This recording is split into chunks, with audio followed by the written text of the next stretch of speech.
Well, hello, everybody. Welcome to the 20,000 subscriber bash. So happy to have everybody here. It looks like there's a lot of people in the chat. So I'm not going to individually say hello, but this is a big blanket hello and thank you. I want to introduce you to my friends. If you don't know who they are, you probably do, but just in case you've been living under a rock, I have my friend Shannon of Slay Arts here. Hi, Shannon. Hi. And Russ of Quilt Meets World. Hi. Russ. And the fabulous Stephen and Walter. Hi. Or as our alter egos, Matilda Mudslinger and Gladass Happy Bum. They've got their party hats on. Really cool. I love them. Thank you guys so much for being here tonight and taking time out of your schedules to celebrate with me. I still can't believe I hit 20,000 subscribers. It's one of those things you think you're never going to get to. And I couldn't have done it without my friends here and all of you out there. So thank you so much. So I do have some topics for us tonight. Some of them might get a little bit spicy. I'm okay with that. Ooh, we love it. I do have some giveaways. So you have to, if you're watching this, and you have to be subscribed. So if you're not subscribed, sorry. But first of all, before I start that, I wanted to give my friends here a chance to introduce themselves, tell you a little bit about their channel and what they might have coming up. So we're going to start with the order that I introduced themselves, Shannon, then Russ, and then Stephen and Walter. So go ahead, Shannon. Cool. Hi, everybody. I'm Shannon from Slay Arts. Let's see what we have coming up next. On my channel will be, let's see.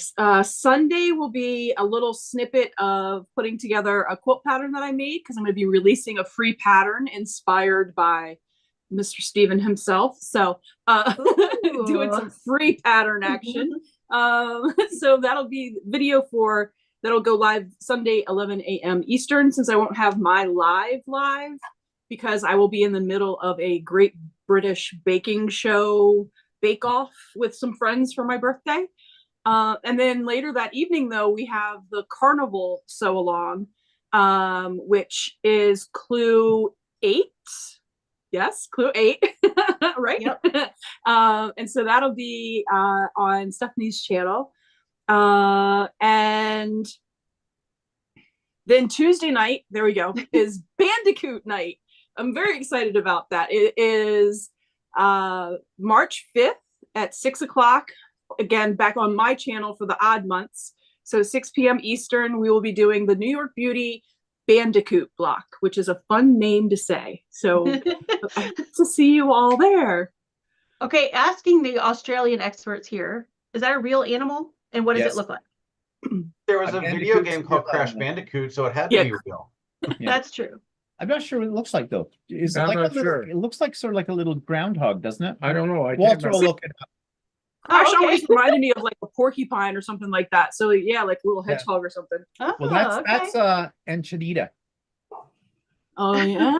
Yeah, that's what they call those. They look like little hedgehogs. It's so cute. Yeah. And is it Enchanita or is it Echidna?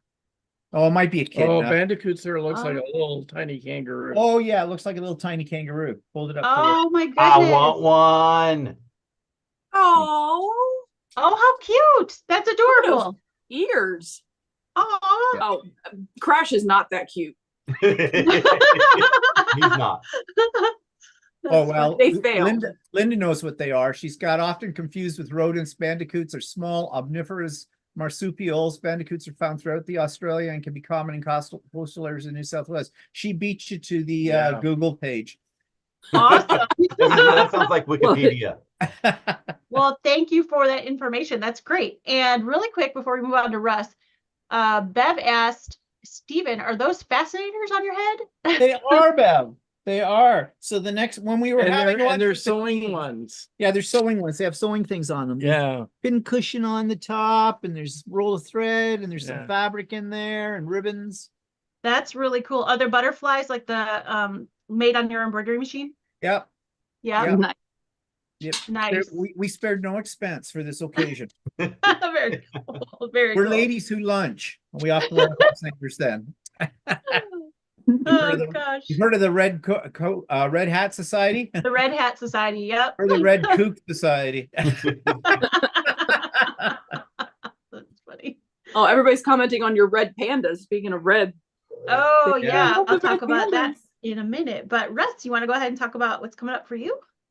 Yeah, so in a few hours, specifically tomorrow morning, at 11 Eastern, I will have my 11sies with Russ. I'm going to be sewing up some of the fat quarters I got in last month's Fort Worth Fabric Studio subscription box. So I found a pattern, I bought some fabric, so I'm going to be putting some of that together. Not that I finished the triangles from the previous month, but we got projects that we've got to do. And Yeah. then Sunday evening around, evening time, I will be putting out my weekly vlog, which is going to be a fortnight's worth of content because, it's been almost 2 weeks since I last uploaded. So I'm going to have some stuff from Quiltcon. I'm going to have the shenanigans from the week. And also, today is Percy's birthday. He's 13. Oh. I now have a teenager in the house. And you had another big thing happen to you in the last, week or Mhm. so? You hit Yes. a certain number. I actually hit 1,000 subscribers. So that was pretty exciting. Congratulations. Thank you. Yes. So You've got excited the- for you. You've got the cat asses of approval. That's 2 whiskers up. Oh gosh. All right, Stephen and Walter. Well, let's see. Today we did another episode on So Chatty of machine embroidery. We did in the hoop applique. We had to do several takes because I kept screwing up and Walter was manning the camera. So yeah, that took us a little while this afternoon with that one. You don't see all the screw ups. We got rid of those. And I wanted to see a blooper reel. oh geez, Ooh. everything I put on here is a blooper reel. Why do you think it's called the Idiot Quilter? It's very true. And Sunday, of course, at 4 p.m. we have Stephen and Walter live. This week we're going to continue talking about stupid people, and mostly some fun things are happening on that Nextdoor app that we thought we might chuckle about. Oh. Other things. Fun topic because you never run out of Yeah. things to talk about on that. Oh, I topic. forgot. Walter tomorrow night will be stripping at the local bar. Yeah, this is his premiere of that. So you can tell he's excited about the whole thing. He's a little nervous about his dance number, and he is doing the splits right after he gets off the pole. Yeah. Yes, Just he's a don't man of many talents. Break a hip at your age. Yeah. And next week, well, it'll be the usual. My blog on Monday, Idiot Quilter on Tuesday, and So Chatty on next Friday. And next Friday we'll be doing freestanding lace. Ooh. Oh, fun. Excited to see that. Yeah. So yep, we got lots planned this week. And of course, we've got sewing with Stephanie and Steven on Wednesday. Oh, and tomorrow on Sunday, I have men's sew day. Sorry, girls. So yeah, so lots going on. Nice. So Connie wants to know, does Walter quilt too? Yes. Occasionally. Rarely, but occasionally, yeah. You've made how many tops though? Oh, he's made lots of shirts. Oh yeah. Yeah. We've No, I got mean like quilt tops. He's made Oh, quilt tops. 1, 2. Let me Three? see. I've made 1, 2, 3. I have finished 3. But I mean, that first one is just insulting to the rest of us. but, So yeah, it is. but I have one sitting in a box somewhere that I need to put together.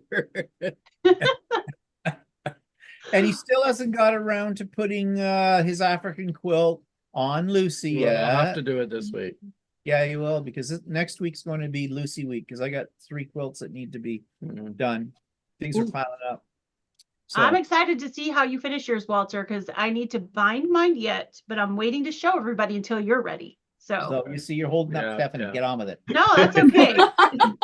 Binding is my Chop, least chop. favorite part, so I've been putting it off because I'm like, well, Walter's not done yet. I'm fine. True. Actually, No. I don't like the thought of binding, but once I get into binding, I'm okay Yeah, with it. You know? yeah. I am too, especially when you round that last corner and you're like, Oh oh, yeah. there. No. Yeah. So satisfying. The damn Very thing's done. satisfying. Yeah. All right. Well, people are saying congrats, Russ, and they're going over to your channel to subscribe. So that's awesome. Thank you. You? Let's see. Any other questions? I don't think I missed any other questions. So just a couple things coming up on my channel that I want to talk about. And other things going on. Today we released, Shannon and I we opened a registration for our next virtual retreat. It's June 23rd. It's our beach bum retreat, and Shannon and I are working together this time to bring you 2 coordinated projects. So Shannon, you want to tell them what you're doing really quick?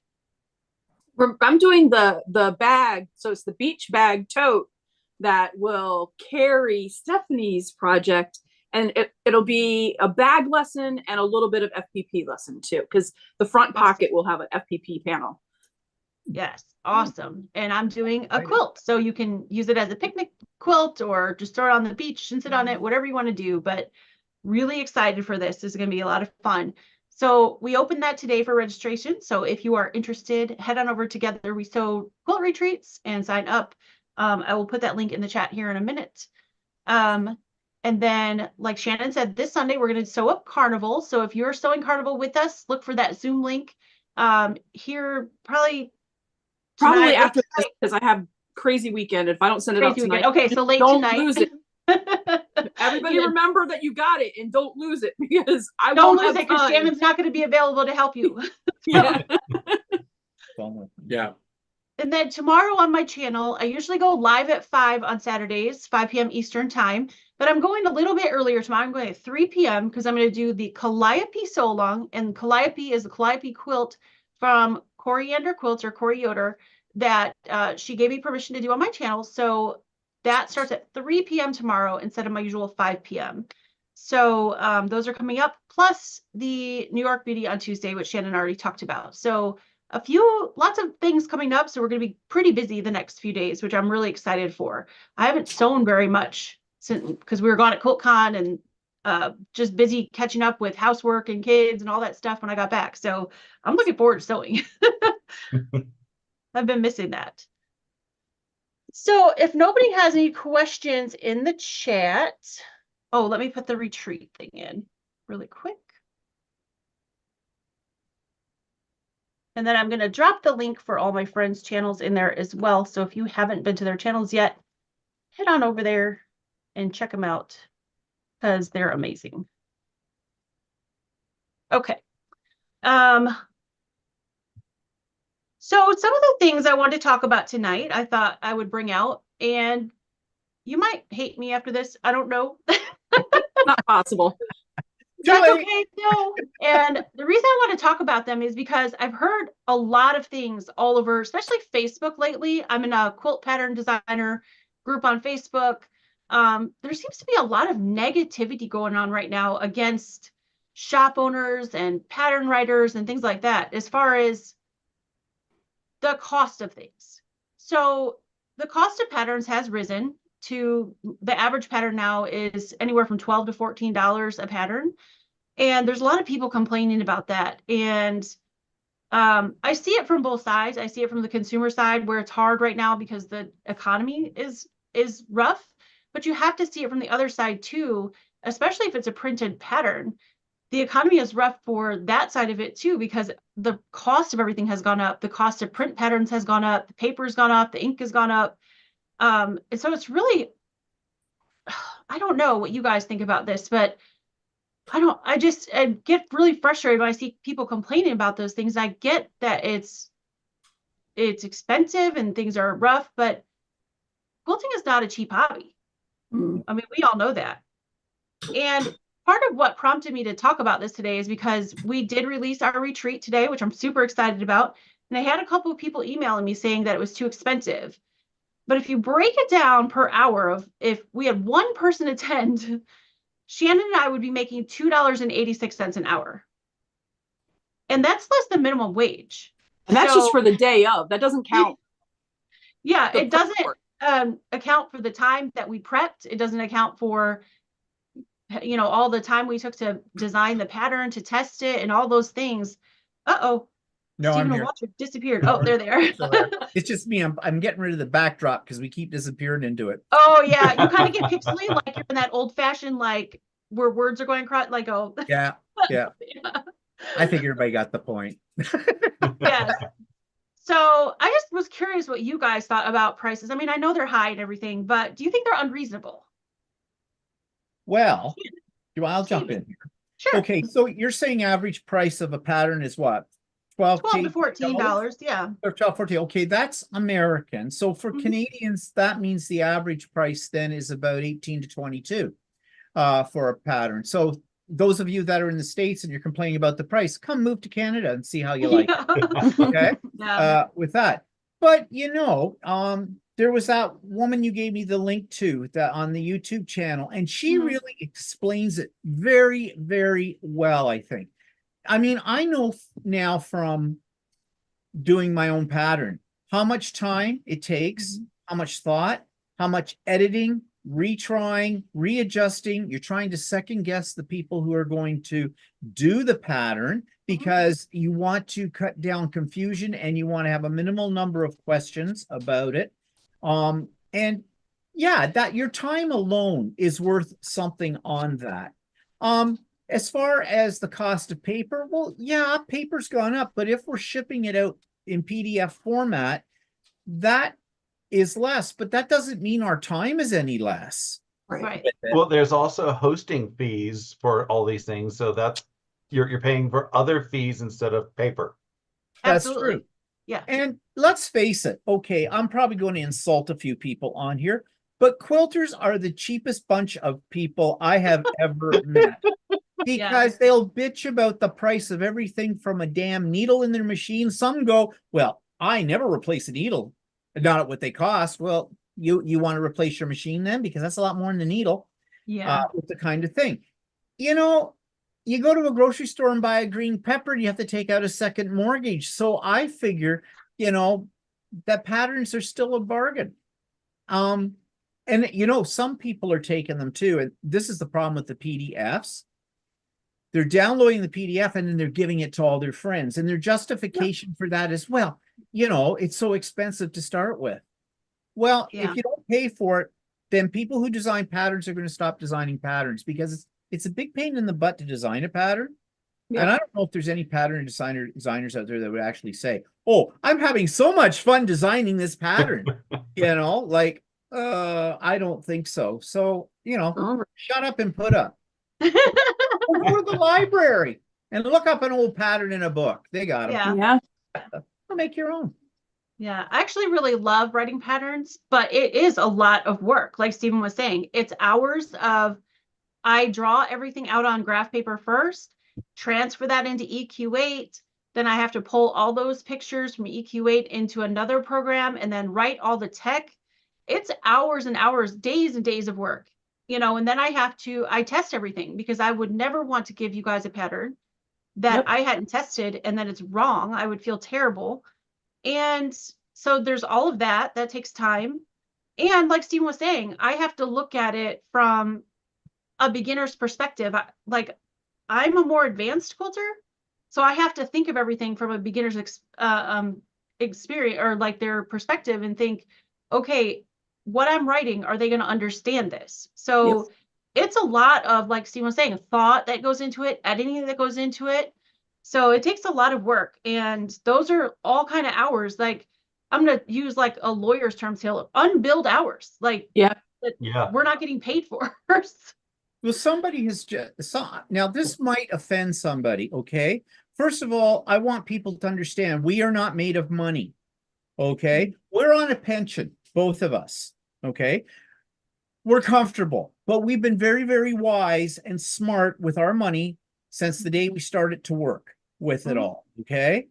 And I make no bones about it. That was hard work. that was a lot of things we had to give up, and we still, Yeah.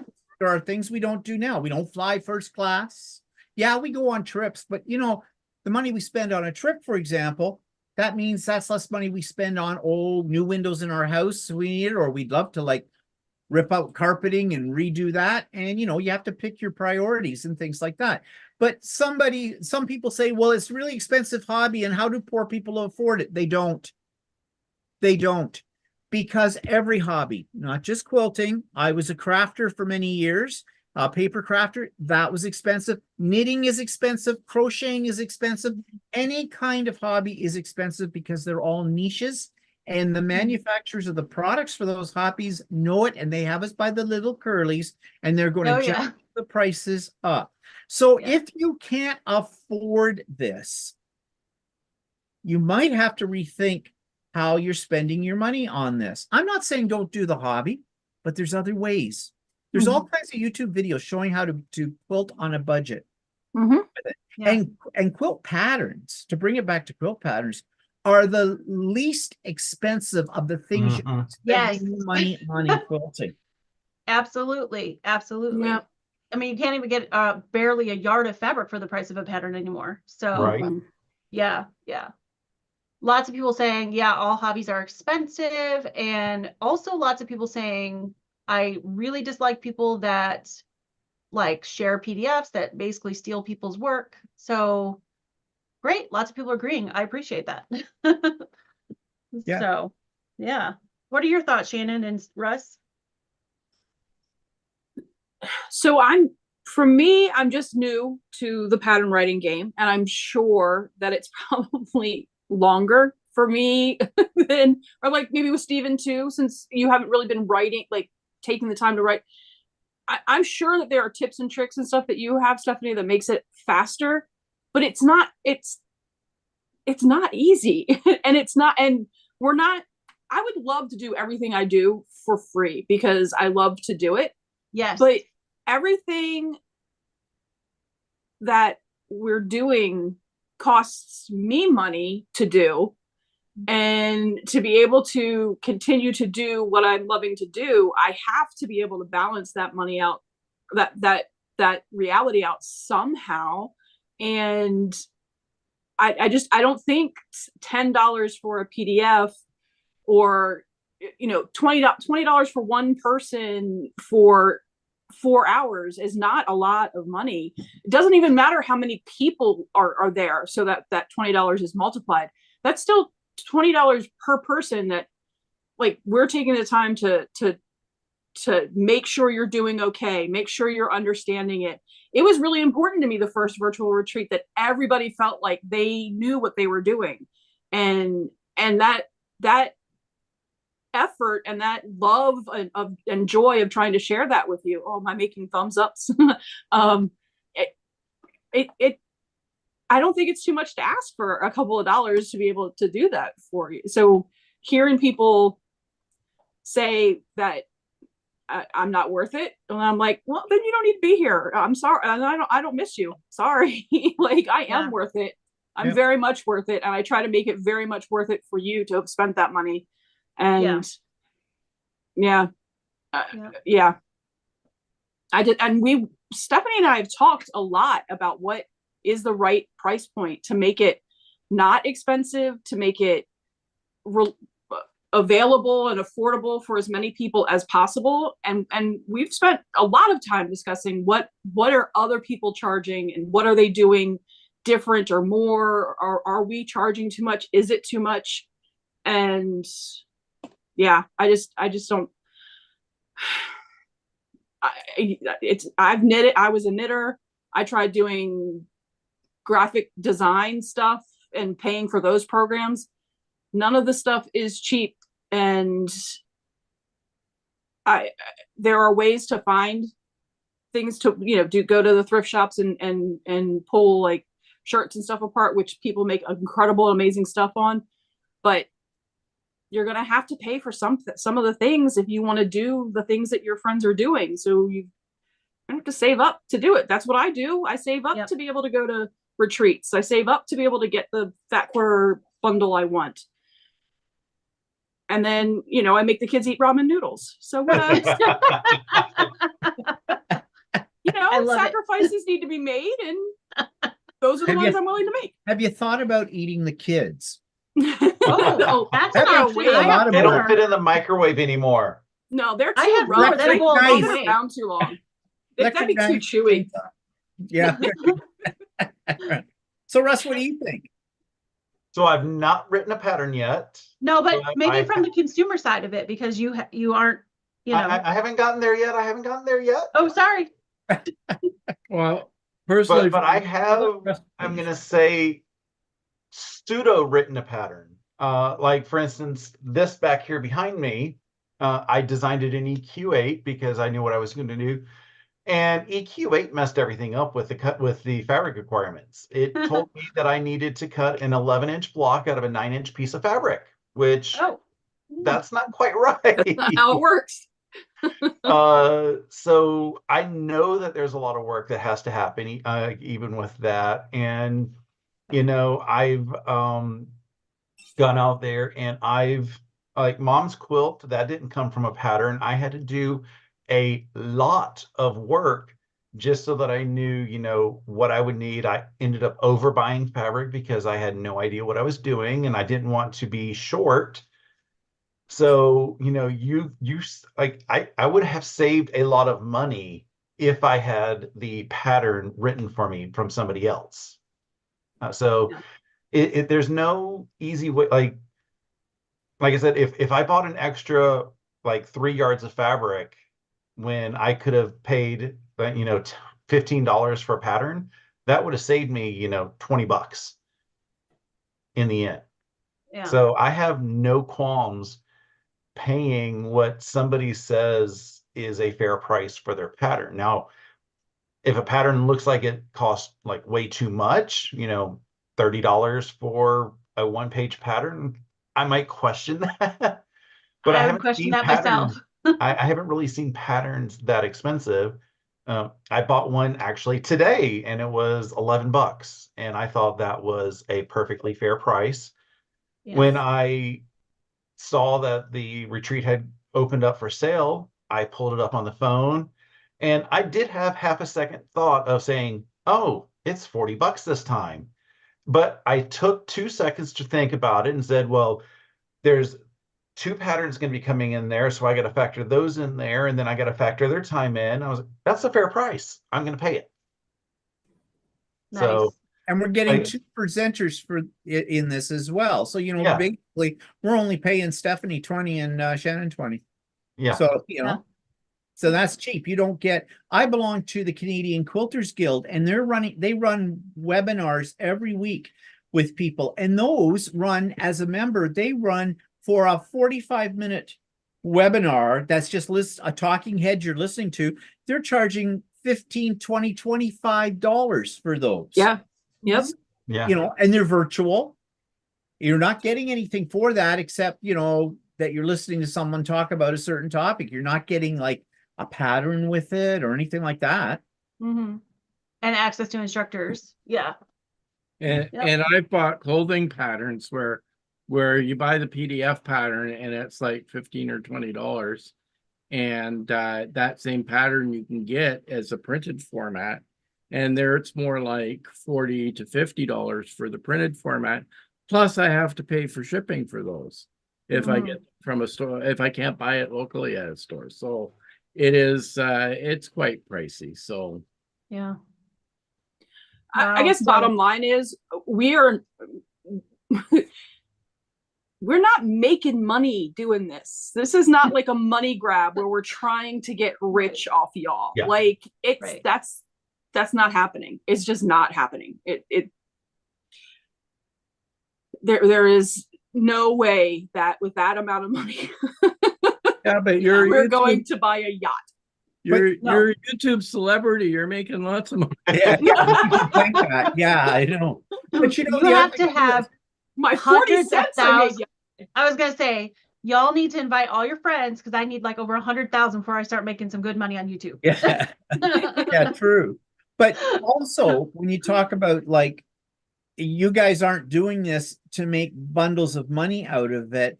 I look at it from another point of view. You know that I have a retreat and I don't charge anything of it. And mainly the reason I don't charge anything for it is because I do not have the facilities to collect money and all of that.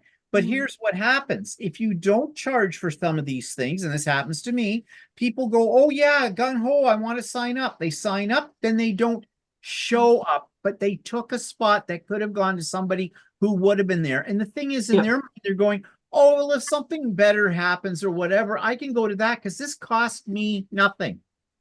So I was very happy to see on your thing, you said no refunds because people think twice when it's, and I think the price that you're charging is very fair because it makes people commit. So it's sad to see that people have to have money to make them commit, but that is and Shannon and I, like in regards to your retreat, Shannon and I have been presenters for Stephen before.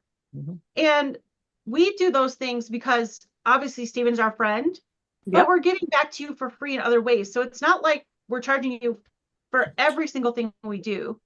And all of us here do YouTube and we don't make anything.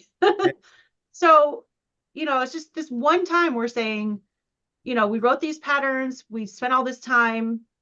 This is the way you can support us. So, And a lot of people think because there's advertising on YouTube that we are getting the revenue from that. We don't. We get pennies per ad.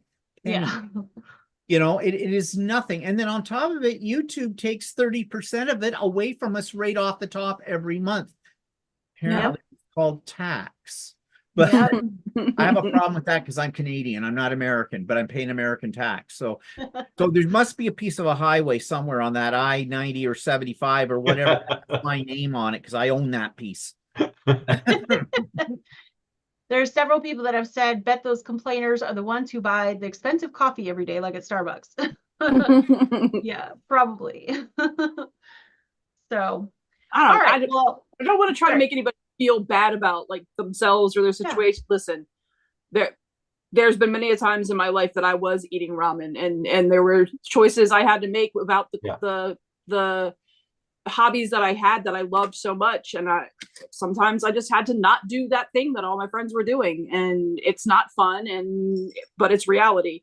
And I don't want to make anybody feel bad or like run it into the ground, but it's just, we're trying to do good things and it's hard to hear people ding us for what we're really trying really hard to do because we love it so much. Yeah, so the people who are the loudest complainers about all of this are the people who spend the least amount of money on it and aren't even all that interested in it. This is not something that they are dedicated to. They're just complaining to the same people you hear in a store on any given day. Well, that's too much money or that's too much and all this kind of stuff. Well, then don't buy it. There is a decision you can make. You can be in control. No one's twisting your arm and saying you have to buy this. Yeah. I agree. I mean, one of the things is, the computer age has made things feel different. I'm going to say it that way. Because when you buy a PDF pattern, you don't have that tangible pattern that you went and picked something up. It's the same thing when you're buying software. You don't have something physical for the most part to buy it. So they're like, why should I be spending, $300 for a copy of Photoshop because, it's out there.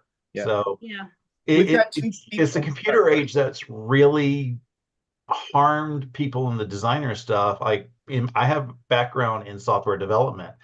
I wouldn't want my software to be out there for free if I didn't say it should be free. And the same thing should be the same for patterns. You should not be getting those patterns out there for free unless the pattern designer says it's free.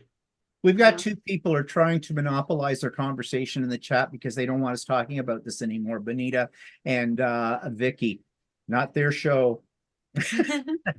Although we almost are at the end of this conversation, so it's okay.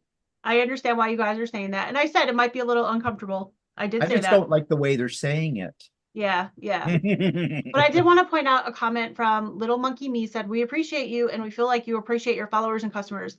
I hope I do convey that because I do appreciate all of you, and that's why I had this 20,000 thing tonight.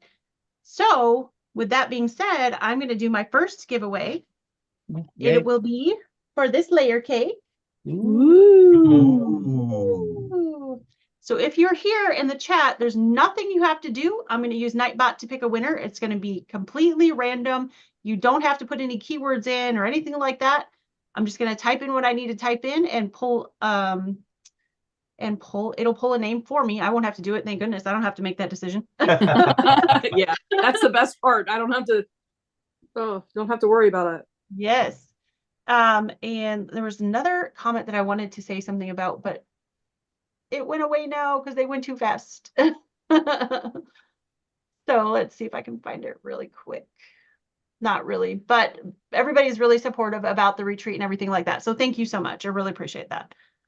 Yeah. So the next thing we're going to talk about is Quiltcon. We're going to go back to that for just a little bit because I was talking to my husband who does trade shows all the time and found out a little bit more information. So Ooh, even more information. yeah, so I wanted to talk about that for just a minute, but let me find what I need to find to pull a winner. So this will automatically show me a winner here in a second. And whoever is the winner, thank you all so much for saying congratulations on 20,000. Oh, The winner is Maggie! Maggie. Yay, congratulations. Let me write your name down. Make sure you email me. I know you have my email. But if you don't, I'm going to go ahead and stick my email in the chat. Make sure you email me your name and address so I can get this out to you. So congratulations. Here it is again. congrats. This is what you won. And I know she's been a long-time subscriber, so thank you so much. I'm excited to get that to you. All right, so on to Quiltcon. Because that's where I know Stephen and Walter couldn't come, but the rest of the three of us here went to Quiltcon. And the best part of Quiltcon for me was hanging out with these guys. So I was hanging out with my friends and getting to meet some of you. Melissa and Candace, who are here in the chat, were there and met us. And we met several other people. Connie, I believe, as well, is here in the chat. So we got to meet lots of people, and that was a lot of fun. At one point, Shannon said, a lot of people know who you are to me. So that was kind of cool. But one thing that we told you guys, the quilts were great. I have all those quilts in another video here on my channel if you want to see the quilts and you haven't seen them yet. I got nearly all of them. Missed a few, but I got pretty much all of them. I left out the few with strong political messages and some naughty words. I didn't mind seeing them in person. That's their point of view, and I don't mind seeing them in person, but I just didn't want to put anything on my channel like that because I don't like to get anything political or anything like that. There's a place for that, not here. But so if you want to see those quilts, check out that video, the QuiltCon video. But the one thing we talked about that we were sort of really disappointed in with QuiltCon is the fact there was no carpets and the fact that there was no chairs and tables. So Shannon found out some information about why there might not be carpets. So you want to talk about that really quick? Yeah. So a friend of mine does a lot of the trade show stuff and has been told that the reason they're not doing the rugs anymore is because of the cost of either renting or the cost of throwing them in landfills, that being too much. So it's becoming an industry-wide standard to not do the rugs anymore on the carpeting. Mm-hmm. Now Stephanie has another inside, like even like on the, so my friend, as a person who works for a company that does trade shows and is told this, Stephanie has another like point of view of what may not be the company word of why they're saying they don't do it. Yeah. So first I want to say hi to Laura Lynn. I like to acknowledge the other creators here. Hi, Laura Lynn. Good to see you. And I put her channel in the chat, although I'm sure all of you are already subscribed to her because she's great. But what I want to talk about a little bit with the carpets is I came home and I told my husband about that, Keith, and Shannon told me what she said about it. And I told him, and he goes, that's crud. Basically is what he said. Maybe a stronger language, but it is expensive for carpets. He does trade shows all the time. It's part of his job, and his company has to order in carpets to put down in his booth in his area, and they are very expensive. They're thousands of dollars. But that being said, he has gone to the factories and looked at the carpets where he has to order them from. They do not throw theirs in landfills. Now, this might not be a blanket thing across the country. Maybe it's just the company that he works for. Yeah. But they take the carpets after and they heavily clean them and they reuse them. They do not throw them in landfills. And he said the more likely thing is that they didn't want to pay for carpets because they are very expensive. And then there is a big cleaning fee. Yep. And the only reason I want to talk about that is because I've been to lots of other shows. This was the first one I've ever been to that did not have carpets. And I feel like with the demographic that they should have had carpets. And if they didn't have carpets, they should have had chairs everywhere. And I think that was one of the things that we were all most disappointed about, because I was looking at all these ladies, and we're not up there to that age yet, but we'll get there eventually. And I don't want to be treated like that. Mhm. But I My saw body all says these- differently. I saw all these ladies who, if we still had, I don't have any grandparents living, but if I did had grandparents live, that would be sitting on the floor, my grandparents sitting on the hard concrete floor. That Yep. was so disturbing to me, and that still is staying with me, and it's tainting my view of Quiltcon. And I wish it wasn't, but it is, because they had a big area where they were selling food and things for lunch and snacks. They had nowhere for people to sit. Everybody's sitting on the hard concrete floor near the restrooms. And that just really bothers me. Just that image is staying with me of seeing all these older folks sitting on the floor.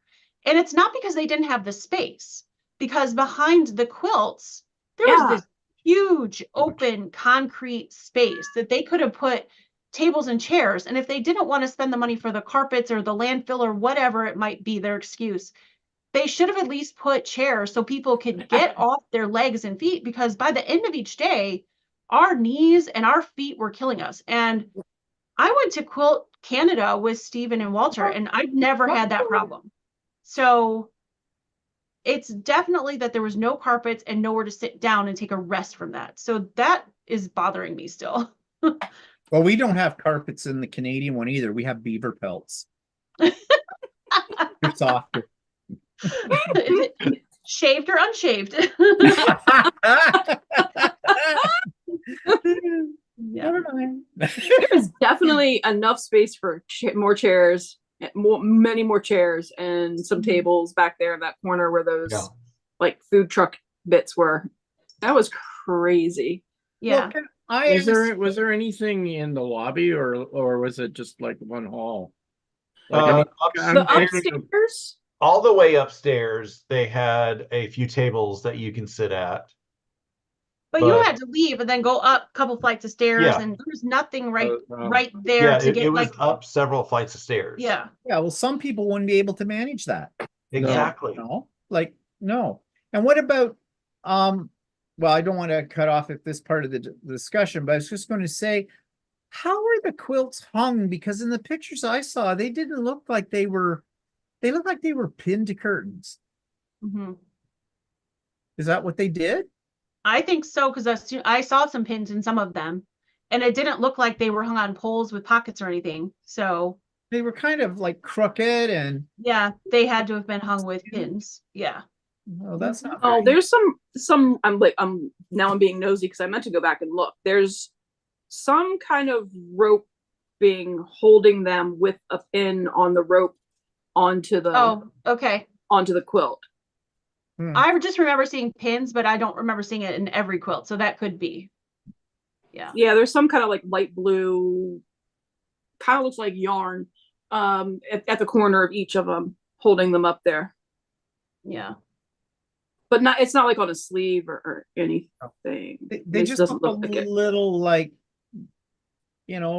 chaotic in the way that they were hung. And some looked like they were kind of a little crooked, and others looked like they were like folding almost a little bit into themselves, like they were wavy. I don't know. Maybe it was just the way the pictures came across, but Well, I will say that there were many times because of so if they weren't going to use all that back space in the back of the thing for tables and chairs, they could have opened up some space between the aisles, between all of the quilts, because there were Yes. many times that people stopped in the middle of those aisles to have conversations, or they they saw a creator or whatever, and then people couldn't get around them. And people were bumping into those the way they were, kind of like zigzagged. People were bumping into those things all the time. I don't know how things didn't fall. It was A couple times they almost did. They almost did. it was crazy. Yeah, it was crazy. So, Or they should have, if they weren't going to make more space, they should have put arrows like everybody needs to walk through Yeah. this way and then walk through this way, but they didn't. And so it was very chaotic. Yeah. So to answer Steven's question, I think they were actually rods that were back there, because I'm looking at one of the micro quilts and I can see a little bit of a rod hanging down from the back. And then there was that one quilt that Stephanie, you really loved, the Brights. And it's got a distinct at the top divot or outrage where a rod looks like it would be. Okay. Yeah. So there's a hanging Yeah, I sleeve. didn't It's notice just the that, to be sleeve doesn't honest. go edge to edge. I didn't notice that, to be honest. I did notice a few of them pinned. So maybe the bigger ones, they did that, and like some of the, I don't know. So, but, so there's 2 people here in the chat that were, or actually 3 people that were at Quiltcon, and Connie said she had to leave early because her back hurt so bad from walking on the floor. Yeah. And Melissa also agreed. She said it was so sad to see people sitting on the floor. And then Math Geek said she was shocked they didn't have chairs. So, yeah. Hope you guys filled out your QuiltCon surveys, and I did. And said so some stuff hopefully you about guys that were there did. There was a survey at the end if you didn't see it in the app. And I definitely and they said you could check a box, they have them contact you. I told them contact me because, I just think that's just crazy. So. But this isn't their first show there, is it? No. And not even No. the first one at Raleigh. No. Okay. However, the organizers may change. Well, yeah, that's true. Could be different organizers. Yeah, and that was the other thing. Somebody said, I noticed people touching the quilts also. Oh my gosh. Oh. That really bothered me because they kept saying over and over again on the PA, please do not touch the quilts. Please do not touch the quilts. I don't know how many times we heard them, probably at least half a dozen, right? Yeah. Every half hour, it seemed. And I got really upset. I walked over to Shannon and I said, I'm so upset. And she goes, why? I said, there's somebody over there. And they stopped touching it after I came around the corner. But I was standing there for a second trying to take a picture of one of the quilts. And this lady kept manhandling this quilt. And I was like, what are you doing? Because I've had my quilts in shows before, and I don't want 15,000 people touching my quilts. Yep. And you're not supposed to, and they announce it, and there's signs everywhere. There's signs everywhere. Yes. And like when you have that many people don't want touching theirs quilts. touched. What's that?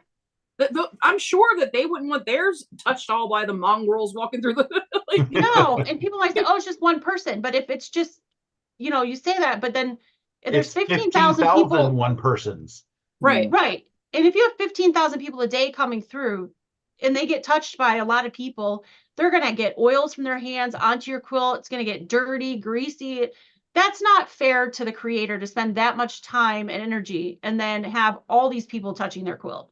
So that was frustrating too. And they had in Quilt Canada, the white glove people.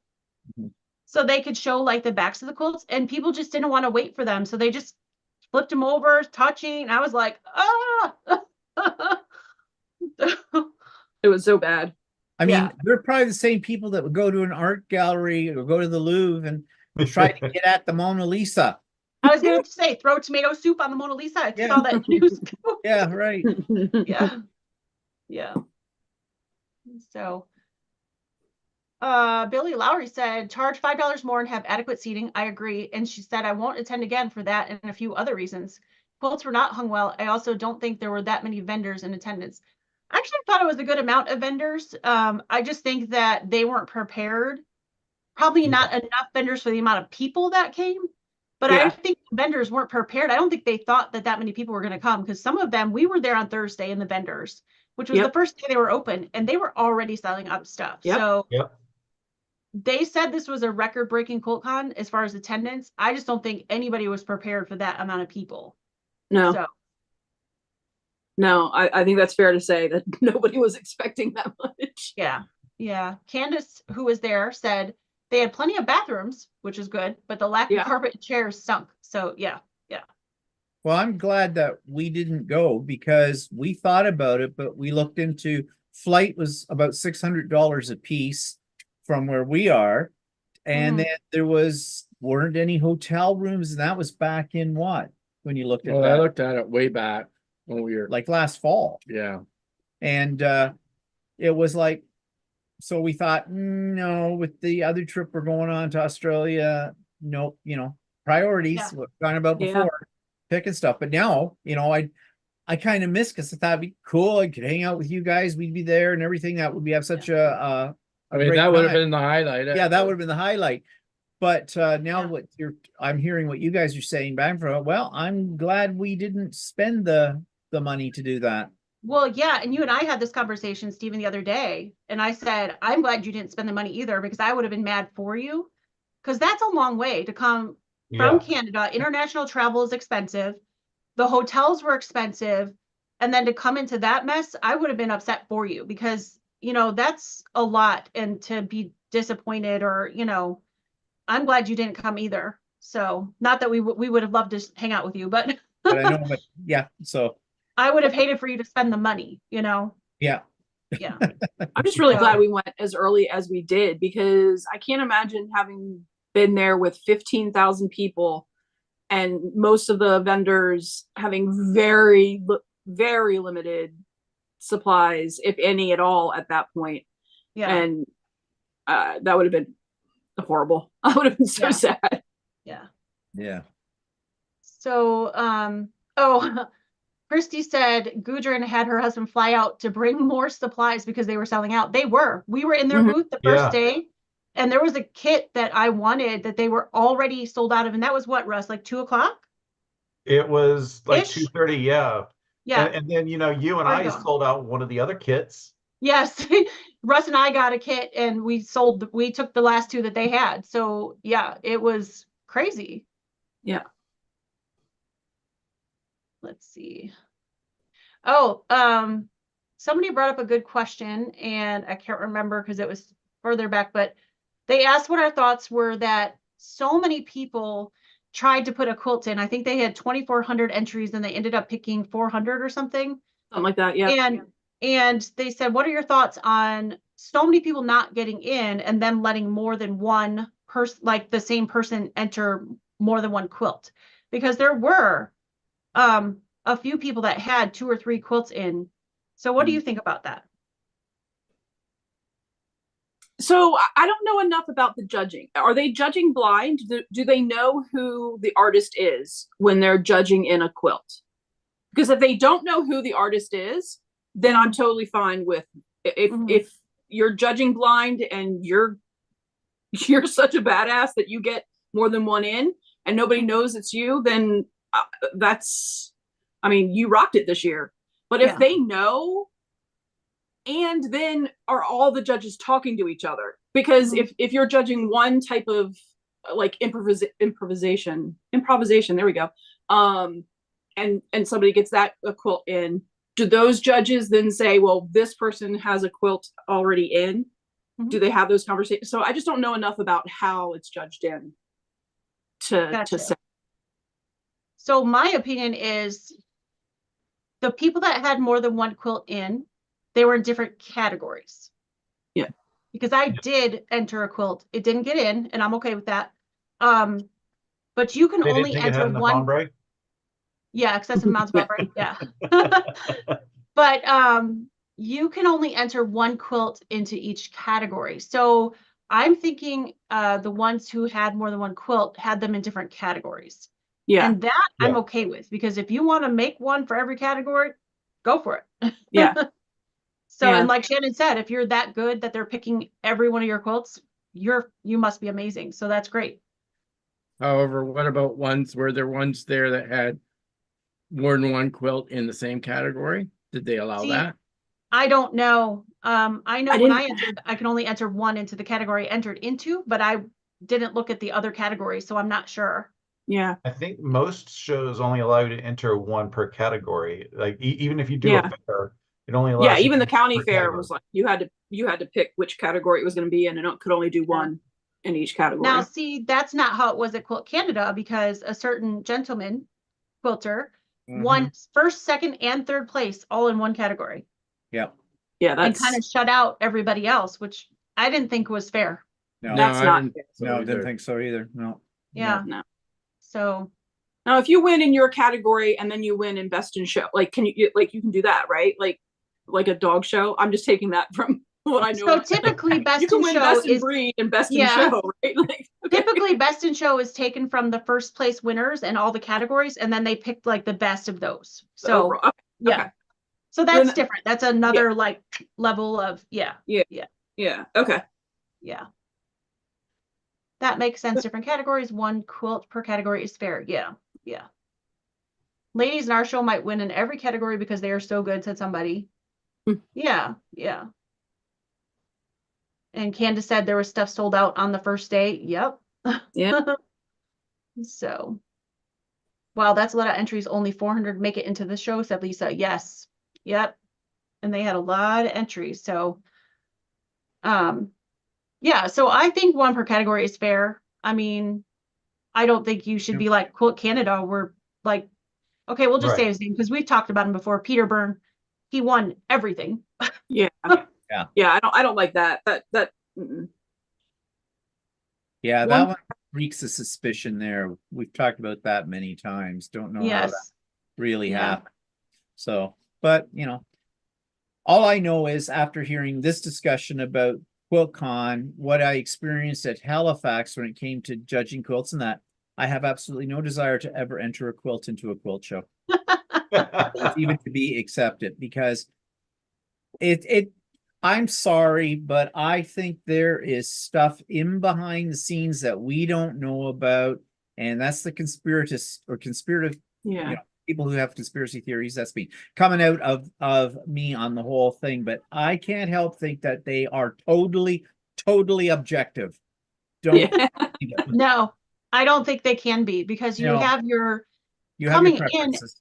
you have your preferences, and you tend to, like, you guys all know I love blue. I tend to love the blue quilts, right?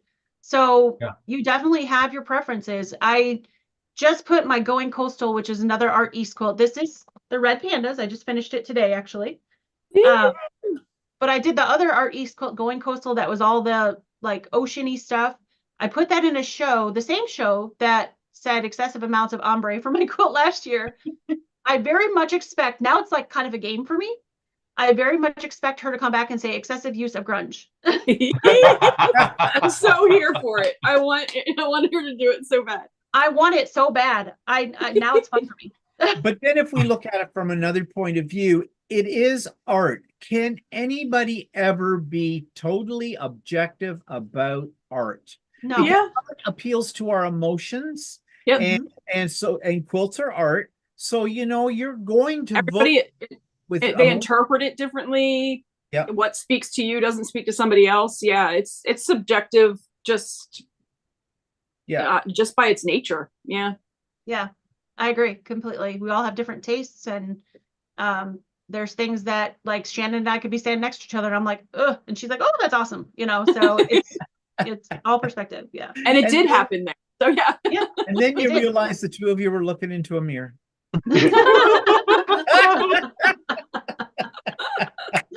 Oh, that was rude. I know. It's all right. It's all You right. just set me up.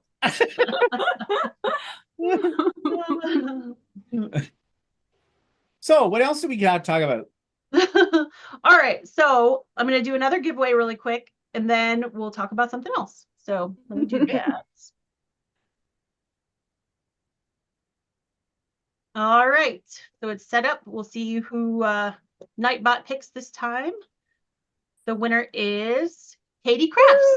Awesome. Okay. Yay, So Kate. Katie Crafts, you're going to get this jelly roll. Oh, fun. It's floral, picnicky jelly rolls. So I'm gonna write your name on here. And Congrats, Katie Krabs. it's all yours. Congratulations. Thank you for being here. I'm gonna put my email again in the chat, and make sure you email me with your address. And somebody asked if this was open to international. Yes, it is, because I have friends here from all over the world. So this is a very special giveaway for the 20,000. So it's for anybody. So thanks for playing. So I guess, do you guys have anything you want to talk about? Any topics? To us or our general viewership here? You guys or the viewers, if anybody has questions there at home, but you guys too. Do you have anything you want to bring up? Hmm.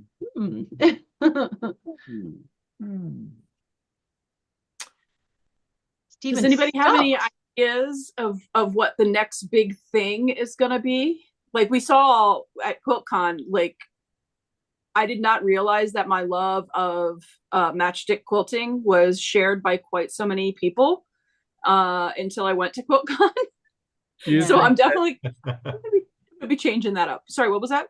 Well, no, I noticed that, like, you know, a certain artist that we that got a lot of awards in Halifax did matchstick quilting, and if somebody got chosen for a lot of you know, matchstick quilting type projects, that it might have caught on or something, that other people started doing it.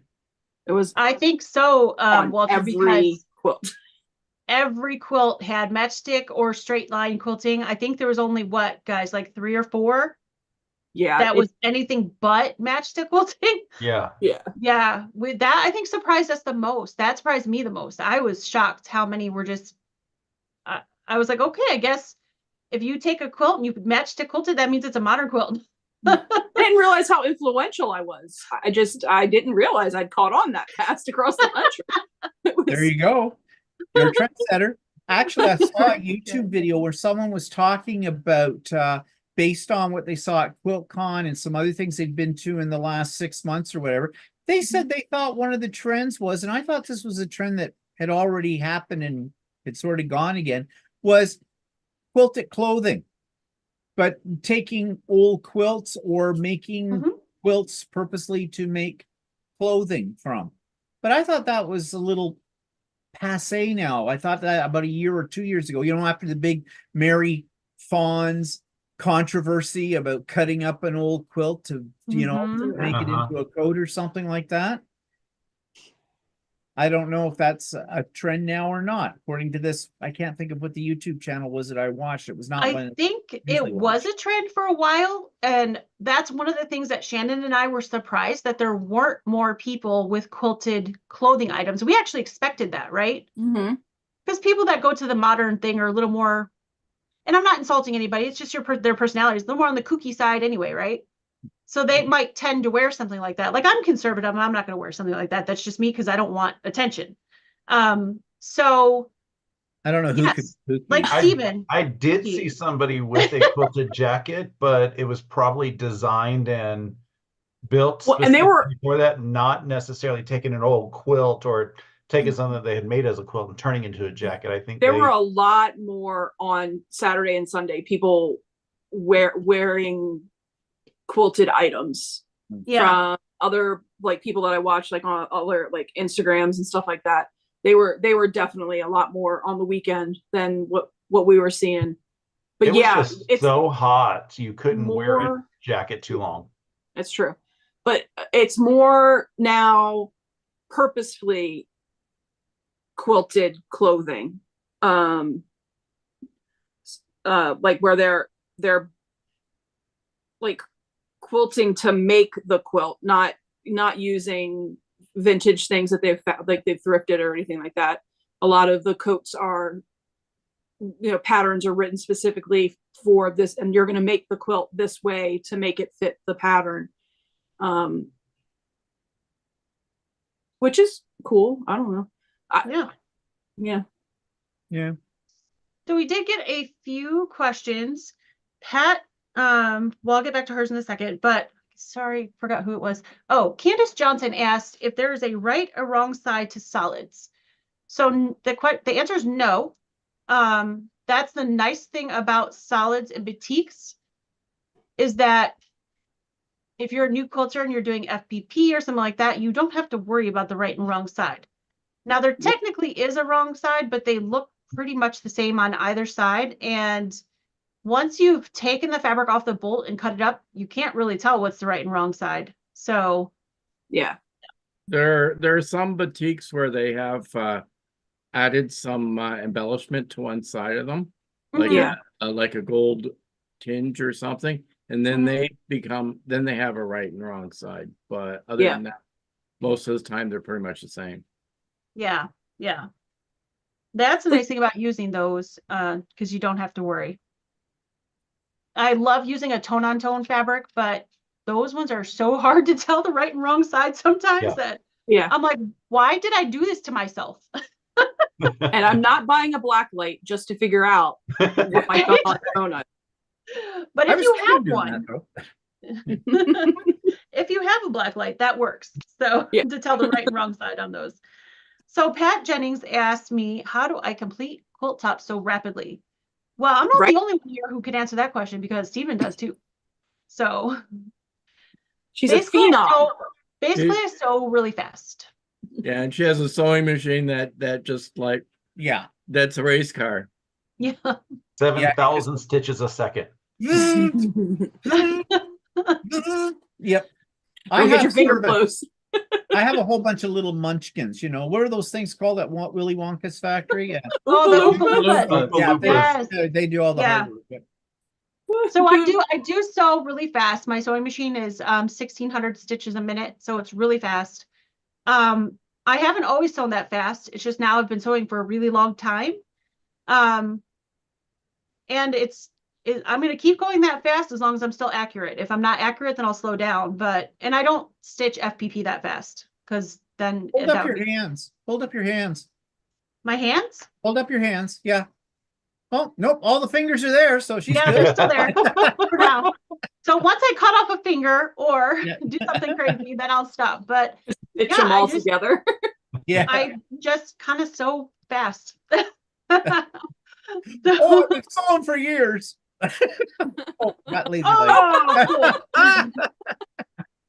So Stephen, I want you to answer that question too, because you get a lot of stuff done. You get a lot of stuff done. I have felt that lately I haven't got that much done because I've been kind of waylaid by my printers and doing stuff with those. But the thing is, I get up really early in the morning and I start sewing at 6:30 and I'll just keep sewing all day. I just go. But that's my nature to do that kind of thing, because if I ever stop, then I fall over. Kind of a thing from it. But plus he's retired and you do this as a profession, so right. So Stephanie, you basically have a lot of the day to sew. I mean, you look after kids and stuff, but you have a lot of time. So but a lot of times when they're doing homework, they're like down here sitting at the desk and I'm sewing. So I definitely, this is my job. So I know you guys at home, don't compare yourself to me or Steven. Steven's retired and can work a lot in sewing.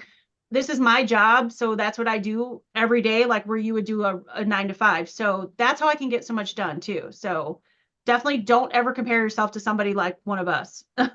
Because I am not a fast sewer, not like Stephanie, but I'm a very organized sewer. You are very organized. Yes. I look at things and I start to think, okay, how can I, what are you talking about? No, I'm just laughing because if you're so organized, how come you make so many mistakes?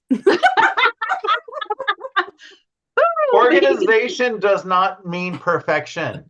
I've only made really one big mistake in my life. Is it sitting next to you?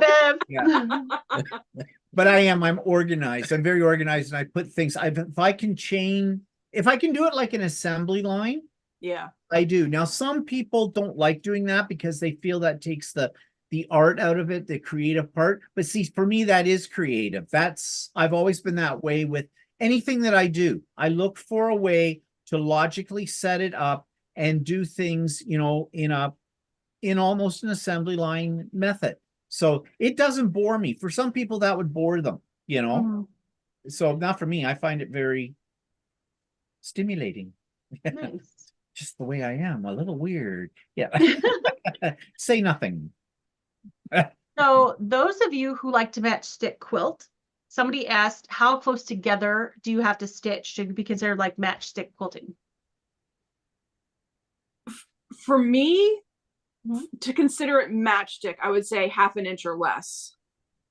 And I usually count the stitch. So I usually at a 2.2 will count over 3 stitches and then go back down the other way. So Oh, I you're don't very ever really scientific about it. measure. Yeah. I don't actually I don't draw lines on it or anything like that. That's that's as scientific as it gets. I just go over 3 stitches. Like that's my favorite. At a 2.2, 3 stitches in between each thing, Gotcha. and away I go. So, but Gotcha. I would say for matchstick, not more than 1/2 inch. Because you think about how thin matchsticks are. It's Yeah. teeny teeny. Yeah, they are. Yeah, that's why I don't do usually- matchstick quilting. No thanks. The few times that I have done it, I have used the edge of my presser foot as my guide for that. So, you know, you Yeah. do this line and then you move it over to the edge of that presser foot and follow along that way. 'Cause Yeah. I don't want to take the time to sit there and draw lines either. The drawing lines, that's, oh God. Talk about taking the fun out of it. Jiminy crickets. Yeah. All right, so matchstick quilting, don't draw lines. You'll make yourself nuts. Yeah. Oh, if that's what you have to do, I'm adverse to it. That's all.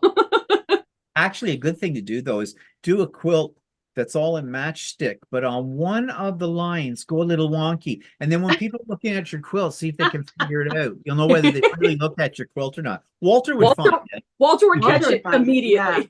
You know, and One of what these happened things is there? not like the other. Isn't that the way you drive a car? Yeah. One of the quilts at Quiltcon did matchstick quilting, but one of the lines was a different color. Yeah. Oh, I didn't I notice that. remember that one. Yep. Huh. So Connie asked if they're able to see our projects before the retreat, Shannon. No. No. you'll Sorry. you'll get the pattern and the cutting instructions a couple of days before. We've widened that gap a little bit because we definitely heard you when it came to printing and getting everything ready from the last one, but no sneak peeks. No. It's a surprise. Yeah, we hate you. It's gonna be worth it. It's Yeah. so much fun. It damn well better be. Or we'll be at your doorstep going with our pitchforks in our hand going, we want to refund. Stephanie has a special file for you, Stephen. Right. I'm sure she does. It might have something to do with a finger on my hand photocopy. Yeah. Yeah. Yep. Oh, on the same Literally. wavelength there, Stephanie. Give All me right. that finger. Okay. Well, Okay, so Connie also asked, when you do matchstick quilting, do you start in the middle or at the end? I love the confetti. Oh, there's confetti. I do start in the middle. Yeah. Just to kind of evenly spread it out. But I start in the middle and I go all the way down one side. Like I don't start in the middle and then go back and forth. I start in the middle and go all the way down one side and then go back down the other side. Gotcha. Gotcha. Yeah. Melinda said, well, you have a black light because they use it to find scorpions in the desert. Yep. That's cool. They do, they glow. Luckily. Mhm. Jeez. I don't ever want to find out. So somebody asked, how do they enter the giveaway? You don't have to do anything. By you being here, you're subscribed to my channel. So I just have a bot that picks a random person here in the chat. So nothing you have to do. Pat said, do you all do a lot of prep so you can zoom on through for the faster sewers? Well, you already heard Stephen. He said he's very organized, and he is. He came to the Georgia retreat and I he and I sew together, you know, on our sew day all the time, but I'm not right there with him seeing what he's doing. But when he was there, he was definitely very organized. He had everything, like all the colors that go together, all the pieces that go together. So yeah, he's very organized that way. And I'm the same way. I get everything pressed, cut, and then I just start sewing. And I chain piece as much as I possibly can, because that really is what helps you get a lot done quickly. So Yeah. I do a lot of chain piecing. So But it's not a race. no, You know, It is not. I hear people say this all the time. Oh, I don't know how to get these things done so fast. I have so many projects I've got to get Yeah. done. I got to you put undue pressure on yourself. absolutely. You know, about a week ago, I was starting to feel a little overwhelmed with it. I've got 3 quilts sitting out there for Lucy that I need to get quilted, but I wanted to work on that quilt that I'm working on right now. Plus, I've got pieces all cut up for another quilt I was going to start before I got the idea that, oh, maybe I'll make this one into a second pattern. And one day I was just sat there and kind of looked at the stuff and went, I'm not going to get this done. And I was starting to feel overwhelmed. And it dawned on me, what's the deadline? None Yeah. of them are going in a show, so I Yep. don't have a deadline. Nobody wants my quilts, so I don't have to worry about getting one done for somebody by that. And yeah, and when you start to look at it that way, you know, then you're supposed to have fun. You're supposed to enjoy it. Yes. It's supposed to give Yes. you stress, right? So I think we're Yeah. our own worst enemies as quilters. We put undue stress on ourselves when there's no real need to. Right. Yeah. No, I completely agree with you. Sorry, Shannon, go ahead. Oh no, I've said it before. I'm a slow sewer, and I say it out loud a lot, not because I feel any kind of way about it. I don't feel any shame about that. I just am a slow sewer, and I just want other people to know that it's okay to be a slow sewer. Like, again, I'm not in it for, there's no race or award at the end of the line that I'm trying. And as competitive as I am, if there was an award at the end of the line, then maybe I would be pushing people over and sewing a lot faster. But yeah, it makes me happy to sew, and I sew as fast as I'm comfortable with, and I don't want to have to rip out a ton of mistakes. So that's what I do, and I'm okay being in the slow sewer crew. Yeah. That's Walter's all right. definitely in the slow sewer crew. I'm in the procrastinator group. But to be fair to Walter, he might go slow, but his stuff is like perfect. Just amazing. Yeah. I know, drives me bloody nuts. I try to find a mistake. Which Yeah. is even What more happened? incentive for him to do it that way, because Yeah. it drives you Yeah, nuts. yeah. And I don't I'm sew watching like a fast. hawk. And I don't sew fast because I'm putting pressure on myself. I just sew fast. Yeah, you you're know? just a fast sewer. No, Yeah. yeah. And somebody asked, do I also drive fast? Oh yeah, she does. Oh yeah, you hear the sonic boom before you see her. Oh, I do drive fast, but I drive safe. I don't drive unsafe. So yes. yeah, my face when I got out of her car down in the States, you could tell that I was completely relaxed. I don't know what happened to that old lady, but there's a chunk of her under the car. Stephanie just looked, said, could you get that, dear? Thanks. Yes, they all got to experience my driving because I chauffeured them around to lunches and things like that in Georgia, but it was a lot of fun. So She says. I say they might not agree, but Barb said, No, "What We did you do drove with fast enough to not have to hear Stephanie or Ingrid say anything during the whole week. I can't hear you, love. Sorry, the wind is too much. Is Barbara, it too fast for you? No, I'm sorry.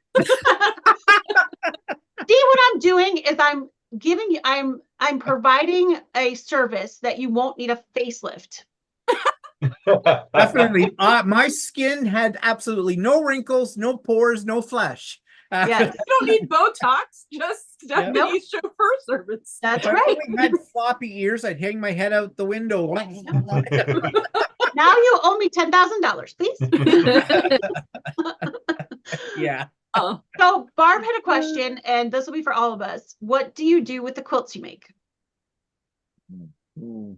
Well, The ones I finish. Yes. So far, the ones I've finished have all gone to people. That's pretty much the only reason why they've been finished. I'm a very bad finisher. I do not finish many things. Most you, of Russ? mine have been gifted away. I've done a lot of baby quilts. I've done graduation quilts. I've done a couple wall hangings for family. My socialites quilt is for my bed. That one's specifically for me. And I have a couple that were for me, but most everything has been gifted. mine are piled up in the Lucy room in about 12 different storage bags with them. Now, I'm trying to break out of that. I have given some away, but you see, I was serious when I said nobody wants one of my quilts. Not my family. My sister, I offered her a quilt. I gave one to my nephew and my niece, her children, back a couple of Christmases ago. I don't know what they did with them, but They're anyways, probably in a closet. probably are. And I said to my sister, because she was doing some major redecorating in her master bedroom, and I said, would you like me to make you a quilt for this? And I said, I can. You tell me the colors you'd want, and you can look over some patterns, and I'll make that for you. No, I really don't have any place to store it. Okay, you're not getting one. I gave 2 quilts to Walter's niece, who was very appreciative of them, but I made one for her dog. Made one for her, and her dog had gone through a very traumatic experience, and I had this ugly fabric from Tulip Pink. It was flannel, and then I found out she was called it ugly sweater fabric because that's what I thought it looked like, and I guess it was supposed to. Anyways, I gave it You got to it. the dog, and I don't know if this was, I guess it was a Well, compliment. you gave 2 quilts and you Yeah. said the ugly one was for the dog. Yeah. And then she said, I don't know which one was the ugly one. Well, I guess that was high praise on that one. So I don't think the dog got a quilt. She kept them both. I mean, I have to make Wait, them does that mean they're both ugly or they're both nice? I I don't know. I'm trying to choose to make it positive. And I just donated 2 quilts to Project Linus that gives quilts to, kids who are going through traumatic things in their life and whatnot. And I gave a quilt, actually, the neighbors next door are involved with our senior citizens community centers here in our town, and asked if they could have one of my quilts that they could put up for auction. And I said, sure. So I picked them out one and gave it to them. Well, they decided they didn't want to put it up for auction. And this was a compliment. They thought that they could get more money for it because it was too nice if they raffled it.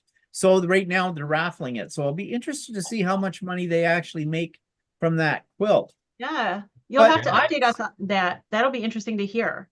And I've given Stephanie a quilt, and I've given Shannon a quilt, and I gave Russ a quilt as well. So I'm trying to give more than away. I've given some quilts to Quilts of Valor as well, but I still have a ton. And you just probably gave a couple of Project Linus. Yeah, where were you when I just said that? Hello, Earth to Walter. Selective hearing. Yeah, I think so. He does this to me all the time. Don't say anything more about that. Stephen just made a comment though about he said his sister didn't have a place to store it. I have yelled at friends when I find out that a baby quilt that I have given them for their baby is just sitting, collecting dust and stuff. I'm like, no, baby should be using it. Yeah. It's not just for decoration. But when I first got into quilting and had this conversation with somebody, and somebody said, once you give a quilt to somebody, it is no longer yours. What they That's do true. is their business. Let it go, kind of thing. So But yeah, the I comment guess. they made is they didn't want it to get worn out or something. And I was like, if the baby grows up with it and it gets worn out by, kindergarten, maybe they get a kindergarten quilt. You just got to let me know. There you go. Yeah. I had a really good friend like that, Russ, a few years ago that I made a baby quilt for their grandchild, and same thing, they were afraid to use it. They're like, oh, it's too nice. But what they did is every time they had the baby's pictures taken, because people do it like every month or whatever, they put the baby on the quilt, which I thought was really nice. That's a good idea. Yeah. Okay, so a couple questions about the retreat came in, Shannon. Skill level for the retreat. I say beginner, because we try to write everything geared, so everybody can join us. So So you do know, it's going to be a bag, but I'm making it very, I mean, it's going to be like a piece of fabric that we're going to, you know, transform her into a beach bag. So it's not going to be a lot there, and it's not going to have zippers or any crazy things like that. It's supposed to be a rough and tumble, toss your beach quilt into it and hit the road and go have fun with your family. So it's not going to be, you know, a structured, really like, you know, avant-garde kind of bag or anything. So beginner, and the FPP portion of it is going to be super beginner friendly. Plus you're going to have both of us there to walk you through step by step.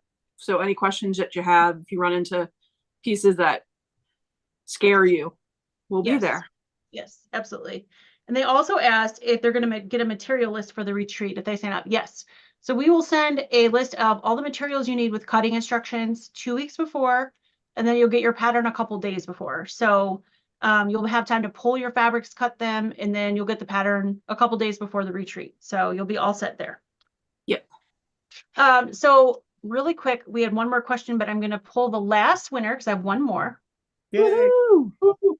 Look at that cat. Look at Shannon's kitty. It's so I know, our kitty's so cute. This Our one's kitty's so Glock, cute. and he's been very camera hungry of late. I think he's He jealous has that been. his drop got so much attention. He's been, look Who's at the that winner? face. Okay, so the winner is Gwendolyn Hanks. So Oh. you also get a jelly roll. It's a different one than the last one. Ooh, So pretty. write your name on here. So make sure you email me with your information so I can get this out to you. You write that name down, and then I will put my email in the chat again. There we Yay, Gwendolyn. go. So this will probably be the last question because it is almost 8:30 and I've got to get some kids to bed because my husband just got home and I want to spend some time with him before we're exhausted. So Ooh. not that kind of time. Nudge, wink, wink, say no more. No, he's Wow. been gone for a few days, so I'm exhausted too, but just like, hi honey, okay, I'm going to sleep now. So one person asked, and this is the last question that I saw that we can answer quickly. How do we cut our fabrics? So do you do it manually or do you do it by machine? So Shannon, you want to say go, and then Russ, and then Stephen and Walter? So for the majority of what I do is FPP. So I'm really cutting as I go for the majority of the work that I do. But for the patterns I write, I like to know exactly what size pieces. So I've been doing a lot of the testing where I'm actually cutting it into like squares and rectangles and like easy to get shapes. But yeah, for the most part, I'm just like whacking different shapes for whatever FPP pattern I'm working on. Yeah, just whacking away fabric. I'm really bad about starching. I'm horrible at ironing. I just generally go with what I've got sitting in front of me. I just have this vision of like a weed whacker in my head, like hacking at the fabric. Almost, yeah. A machete is not a cutting tool appropriate for quilting. Right? Multitasker. So what about you, Russ? I use all rulers because most everything that I do, I mean, I don't want to say most everything, but a majority of what I do is traditional piecing, and I'll just stack and whack everything that I need, get all that cut in one fell swoop, and then I can just come back over here, sit and sew. Yeah. So, what do you do, Walter? I usually, if I do a shirt, I do I cut everything out with a rotary cutter. I don't use. I know some people still traditionally use scissors. Yeah. But I use a rotary cutter for everything. Scissors or shears? Yeah, shears. Okay, Russ. Not. But Walter, can I ask you a question about when you're doing that? Do you have a projector for No that does the patterns? I didn't know that was a thing. I know some people do that, but you can run into a lot of problems if you don't calibrate your projector properly because your battery gets skewed. I personally do not find that as I'll get a PDF pattern and print. A lot of people don't want to print the PDF patterns out. That's why they use the projector. But the nice thing is that if you have the a hard copy of the PDF, you can go back if you forget to do something. Like you forget to notch your armholes or something like that. If you don't do that, then unless you reproject it again or something like that, if you got PDF pattern, you can just do that, right? Just do that. Yeah. So I like having a PDF pattern, and I like pinning my pieces to the pattern type of thing. So but yeah, some people do try to use projectors, but when you print out the PDF patterns, it's many pages, because I've seen that you're taping them all together, and they're huge. Yeah, I like PDF. I do the PDF patterns. I do them on my own printer, but I tape them all together for when you're doing clothing, you've got bigger pieces than you do with quilting. Yep. So I do that, and it's a little bit of a nuisance, but once you get the hang of it and you have lots of rolls of tape, it's not too bad. You can send it out to a printer and have them print it, but there's a cost and a time delay for getting it back from the printer type of thing. So I don't bother with that. But I use a rotary cutter to cut out all the pieces. And the odd quilt that I've done, I've just on those quilts, I've just used rotary cutter and rulers. Steve has some other stuff he uses. Yeah, well, I use a variety. I'll use, depending on what I'm cutting, I try to use my AccuQuilt as much as possible, especially when there's a lot of the same pieces, like when you need like 192 2-inch squares or something like that. Like the AccuQuilt is a godsend for that kind of thing. And my favorite ruler, though, for cutting strips, if I don't want to use the AccuQuilt for one reason or another, is the Stripology ruler. Yes. I've got a couple of sizes of those, and I really like those for cutting strips and things. But if I can use the AccuQuilt, I will. Unless it's just a couple of pieces, and then I think, well, time for me to get the AccuQuilt up, open it up, put the stuff all on the thing, and cut it faster with a ruler. So it depends on quantity. Yeah, somebody on here has asked me if I did use the same pattern over and over again for my shirts, which I do. I have a paper copy of the printer, and I just keep using the same piece over and over again for each shirt. And also, Shannon, you were saying about some people doing the projector thing. I've altered my patterns a little bit for the shirts on paper. So that how do you do that on the projector? Yeah, you can't do that on the projector. Yeah. That's why I have the hard copy as well. So okay. And if you don't have it calibrated right, then your shirt becomes a moo-moo. Yeah, I know. Like what happens is when you print off the PDFs, there's a square on it that's usually either a certain centimeter in size or an inch in size, like a 2x2 inch. And you have to make sure your printer is set so that the 2x2 inch measures as 2x2 inches. If you don't pay attention to that, then you're getting the wrong size. And and the same thing if you're projecting it with the projector, you got to make your pants become a thong. You got to make sure that that square measures the same way, but you also got to make sure your printer, your projector is shining exactly square. Like if you're skewed, then the whole pattern will be skewed, right? So why do people do that? There's a big thing about hanging the projector off from the ceiling, pointing down, and all kinds of other stuff. Which as soon as people started talking about that, I said that's way too much trouble for me. Yeah. To me, I was just when I was watching them, like it was on Instagram or whatever. Your arm is always in the way of the projection. Like, how do you accurately cut it? I know two people that use the projector method, and both those two people are looking at as a way to cut corners, like a way to avoid taping going through the process of creating a paper pattern. And they also cut corners when they were sewing too. So, they're trying to do it a faster way, put it that way. Yeah. And I find you need to take the time to do it properly. Yeah. Karen Burnett has a question for you too, but we all know the answer to this one. Walter, would you ever have a class online? No. Do you get the point? Well, the guy that taught us how to do the garments that we were doing did an online version during the pandemic. And the frustrations he went through with a class of 10 people, I don't want to go through. Mm. So Barb said a thong only takes a strip of fabric. So now we know what to do with our 2.5-inch leftover strips.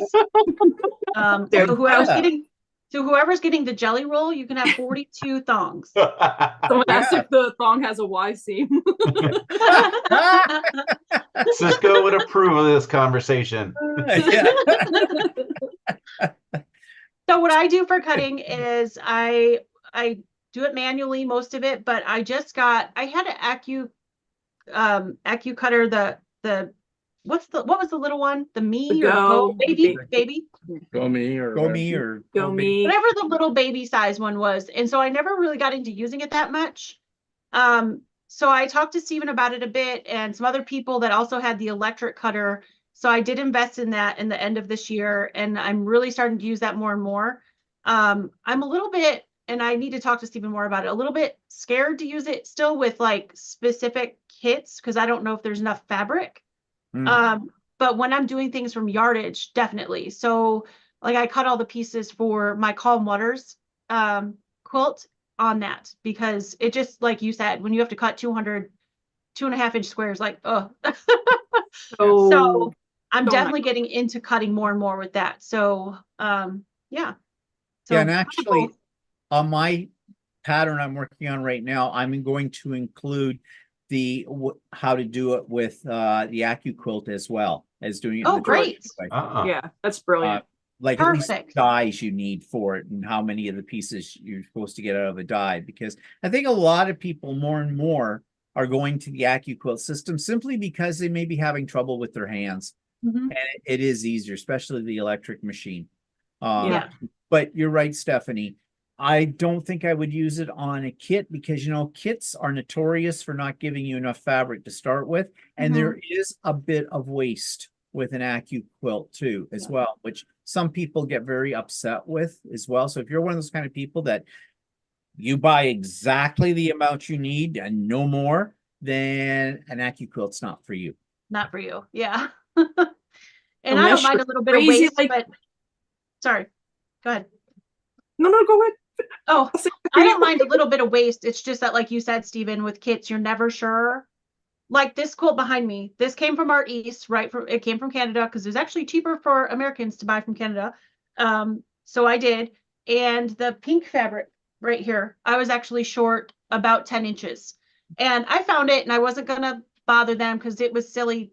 It was cheaper for me to buy it here than for them to resupply it and send it from Canada for like just that much. So it didn't bother me, but if I would have cut all these pieces on the Acu quilt, I'm sure I would have been even shorter. So yeah. So, but from yardage, I'm using that, you know, more and more. So sorry, Shannon, go ahead. What were you gonna say? I like to make it a game of figuring out how I'm going to line up my fabric, like with that Santa Claus quilt from Pixel Quilts. Like I drew it out. I knew exactly how I was going to lay the fabric on the different dies to get all of the different squares I needed. I had so much leftover fabric because I'm anal as hell about that kind of stuff. It became such a game. Awesome. You cheap bugger. No, I don't think it's cheap. I think for her, it really is about a game. She loves it's those a game. games. It's a challenge. Yeah. Yeah. She loves challenges. Yep. Like Bob and Chicken. Right. Yes. Bob. Yeah. Yeah. Oh, so and so said they had a 10-inch square left. Oh, I'm getting 2 10-inch squares. Yeah. And in fact, I've designed my patterns so that the one complaint people might have about when they do one of my patterns is that they'll have fabric left over, because I say right in my pattern, my measurements for fabric is very generous because we all make mistakes. Yep. Yeah. So sure. Same way. Yeah. Yep. All right. Well, I think that's it. I'm not going to keep you guys any longer, but thank you so much to Stephen and Walter, Russ and Shannon for sharing your time with me tonight. It's been so much fun. I love spending time with all of you. My face always hurts at the end, but for very good reason because we've been smiling and laughing the whole time. So I We're love just so hanging out with proud of guys. you. Yes. Thank you so much. Yes. You are now I'm the so gold proud of you. I'm standard. so proud of all of you guys, really, because Stephen hit 10,000 this year. Russ and Shannon both hit 1,000. So I'm just so happy that we're all like growing and hitting our goals. I think that's great. So it's nice to have each other. We're a support system for all of us. So I love that part about it too. So thank you so much. And thank you to all the viewers that are here. I've loved having you here. I hope you had a good time. I'll see you tomorrow, hopefully at 3 p.m. Eastern time, right here on my channel for the Calliope Sew Along. Don't forget to check out Russ's channel. He has his morning 11Ds at 11 o'clock. Yep. Shannon's channel and Stephen and Walter's channel. On Sunday, they have their live at 4 p.m. and it's always a hoot and a good time. I always love watching it just to laugh. So thank you again so much for being here, and we'll see you all soon. Bye. Bye. Bye. Bye, everybody.